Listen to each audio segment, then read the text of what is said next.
You really come back to Jesus after walking away for years? I don't post on Reddit much, but lately I've been feeling like I should share this. Not because I've got everything figured out. I really don't. But maybe someone out there needs to hear this like I needed to hear it a year ago.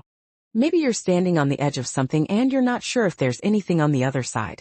So yeah, here goes. I grew up in the church. Not in the we went on Easter and Christmas kind of way, no, I was in it. I was a youth group kid, vacation Bible school kid, sword drill champion, knew all the books of the Bible by age 7. I prayed before meals, I didn't swear. I went to church camp and cried at the altar every summer. It wasn't fake. I believed in God. I believed Jesus loved me. I just didn't really know what that meant. Not deep in my bones. Not in a way that would hold up when life got complicated. Everything was neat and tidy back then. Obey God equals blessings. Sin equals consequences. Simple.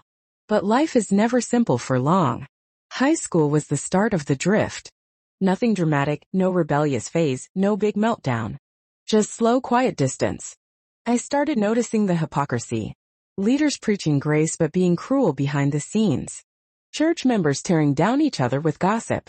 People smiling during worship and then ignoring the poor outside the building. It started to feel like a show. Like we were just going through the motions. College sealed the deal. Freedom. No more church pressure. No more expectations. And I didn't choose to stop believing. I just didn't bring faith with me when I left home. At first it was kind of a relief. But deep down I think I still believed in God. I just didn't trust the people who spoke for him. Those years were chaotic. I tried to make up my own rules. I drank, slept around, chased things that felt good in the moment. I told myself I was just being young, just figuring life out. But if I'm honest, I was looking for something I couldn't name. Affection, purpose, identity, something to fill the void. The thing is, when you've grown up in church, there's this weird voice in the back of your head, always. It doesn't yell. It just whispers. This isn't who you are. I ignored it. For years. Then my dad got sick. Pancreatic cancer. Out of nowhere. One day he's helping me move apartments, the next he's getting scans. 6 months later, we were planning his funeral. Watching someone you love fade like that messes with you. Watching someone who is always so strong become weak and scared and small, it changes you.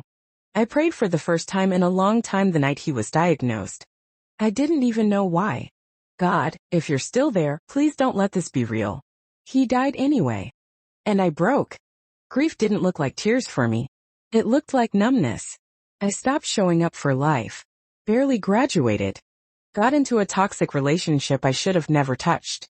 I drank more than I should have. I avoided anyone who reminded me of who I used to be. God felt gone. Like completely, absolutely gone. But weirdly, I couldn't stop thinking about him. Like some part of me knew he had to be real because if he wasn't, then none of this suffering meant anything. And if this was all there was, if pain was just random, I didn't want to keep going. Grief didn't look like tears for me. It looked like numbness. I stopped showing up for life. Barely graduated. Got into a toxic relationship I should have never touched. I drank more than I should have. I avoided anyone who reminded me of who I used to be. I remember the night I broke down. It was 2 a.m. I was alone in my room. Couldn't breathe. Couldn't stop crying. I felt like my body was too small to hold all the pain. And without planning to, I said it out loud. Jesus, if you're real, I need you. I don't know how to come back. But I can't do this alone anymore. That was it. No thunder. No voice. No angelic vision. But I felt something shift. The only way I can describe it is gentle weight. Like someone sitting quietly next to me, not saying a word, just refusing to leave.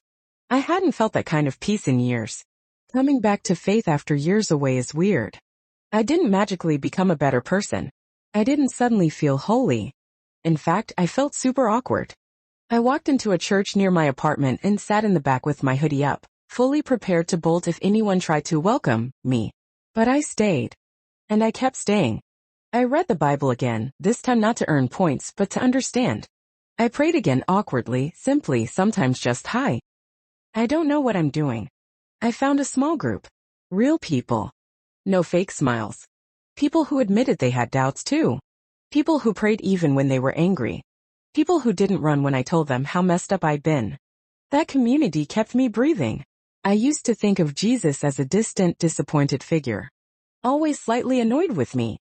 Arms crossed. Waiting for me to get it together.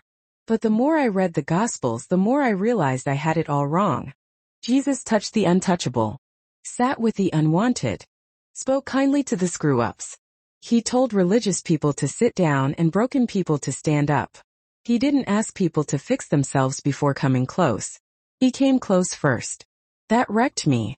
I still struggle. With anxiety. With shame. With regrets. I still wrestle with doubts. Still have days where I ask God where He is. But now, I don't ask those questions alone. And that changes everything. Faith isn't about feeling spiritual 24/7. It's about holding on to something real even when you don't feel it. It's about knowing that love isn't just a feeling, it's a person. One who never stopped chasing you, even when you were doing everything to run the other way. I don't know who's reading this. I don't know your story. But if you're tired, lost, angry, burned out on religion, just know you're not too far gone. You're not too broken. You're not invisible to God. Jesus sees you. And He doesn't flinch. You don't have to clean yourself up first. You don't need perfect faith. You don't even need the right words. Just show up. Even with silence. Even with pain. Even with nothing. He'll meet you there. Like He met me.